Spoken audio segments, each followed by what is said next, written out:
ایک شخص تھا جس کے ہاں صرف بیٹیاں ہی پیدا ہو رہی تھیں۔ ہر مرتبہ جب اس کی بیوی امید سے ہوتی وہ دل میں یہ دعا کرتا کہ اس بار بیٹا ہو تاکہ اس کا نام اور نسل چل سکے، لیکن قدرت کو کچھ اور ہی منظور تھا۔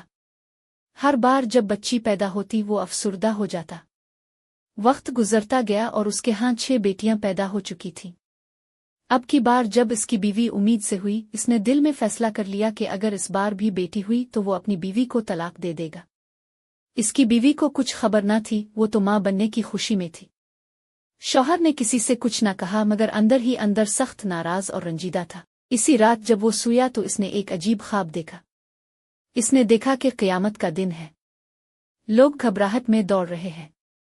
وہ خود بھی خوف کے عالم میں تھا کہ اچانک ایک بڑا اندھیرا گڑھا اس کے سامنے آ گیا اور وہ اس میں گرنے ہی والا تھا کہ 6 نازک ہاتھوں نے اسے تھام لیا۔ اس نے نظریں اٹھا کر دیکھا تو وہ اس کی 6 بیٹیاں تھیں۔ انہوں نے کہا، ابو، آپ نے ہمیں پالا، ہمیں زندگی دی، آج ہم آپ کو بچا رہے ہیں۔ اس کی آنکھ کھل گئی، وہ پسینے میں شرابور تھا، اس کی آنکھوں میں آنسو تھے۔